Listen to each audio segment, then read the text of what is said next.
There was an air of festive cheer as the Aviva Premiership reached round 11. With bumper crowds braving the cold conditions, there was plenty of exciting rugby on display as the season reached the halfway point. A Boxing Day battle of the exiles was in store at the Majewski, with London Irish taking on bottom club London Welsh. Both sides had points on the board through their kickers, but it was Irish who scored the first try. Shane Geraghty's invention unlocked the Welsh defence, with Alex Lewington on hand to apply the finish. An off-the-ball scuffle between Dan Leo and Tom May saw both sides down to 14, as referee Greg Garner showed them both red cards for the use of elbows.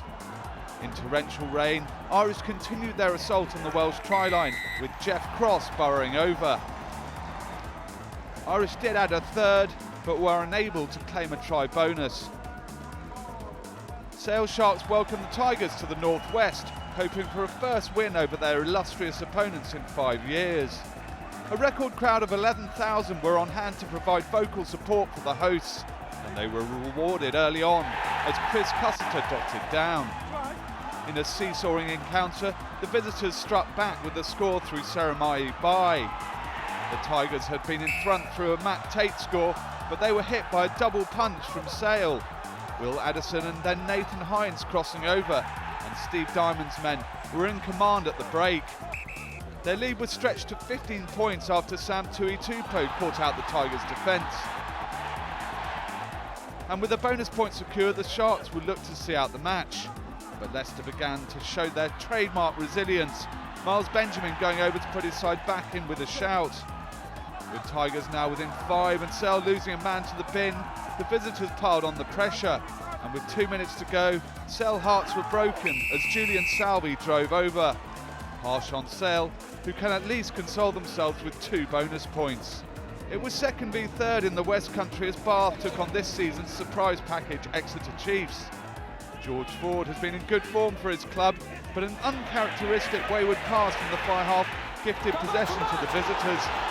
Matt Jess had the gas to take the ball all the way to the line. It was only a matter of minutes before Bath had a try of their own. Carl Eastman slotting in Horacio Aguja. Eastman had added a second Bath try, but Chiefs were far from out of the contest.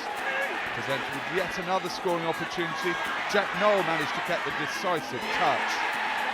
Despite momentary lapses in the Bath defence, they looked solid going forward.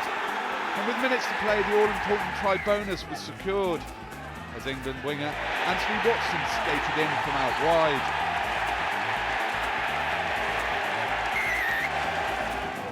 Saracens were the visitors to Kingsholm Park, with the newly laid artificial surface a home from home for the Londoners.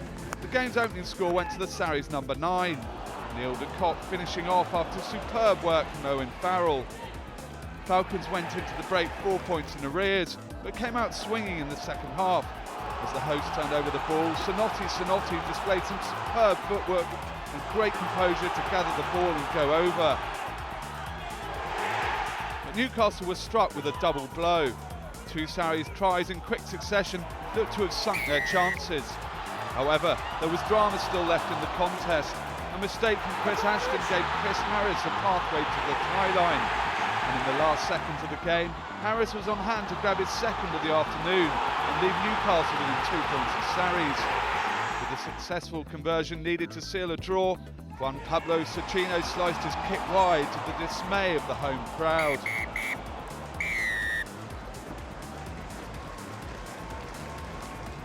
Harlequins' traditional festive outing at Twickenham Stadium drew a capacity crowd of 82,000 as they faced champions Northampton. And the home supporters raised the noise levels early on as George Lowe rounded off a good team move. Samuel Minoa scored for the visitors later on in the first period, and he was on hand to set up George North, the Saints' second score. The Welshman claiming his first try at the home of English rugby. Quins had enjoyed far more of the ball but struggled to turn that dominance into scores. They did eventually get a second try through young Jack Clifford after sustained pressure. A further score for each side left Saints 5 points in front, and they would hold out for an important victory. Kingsholm welcomed the visitors Wasps in the final Aviva Premiership match of 2014. and the game was alive right from the first whistle.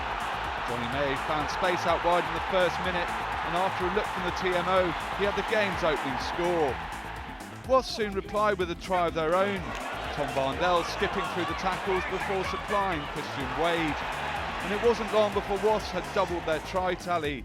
Andy Good's kick fell kindly for Varndell, the lucky bounce giving the winger all the opening he needed.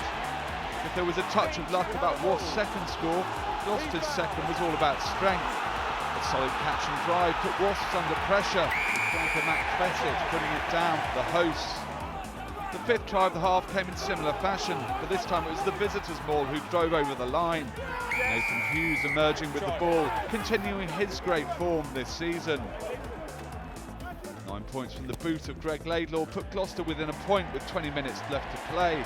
But 2 kicks from the visitors, including a huge effort from Elliot Daly, kept Gloucester at arm's length and condemned them to another frustrating defeat. So at the halfway point of the season, Northampton topped the table after victory at Twickenham. Bath are just a point behind, with the top 2 cut adrift from the chasing pack. Saracens and Chiefs make up the top 4, with Tigers, Wasps and Sharks all in hot pursuit. No festive cheer for the fans of Quins or Gloucester. Defeats for those 2 sides keep them in the bottom half. And Newcastle has shunted to 11th after Cecchino's agonising late miss. Welsh's 11th defeat in 11 keeps them rock bottom.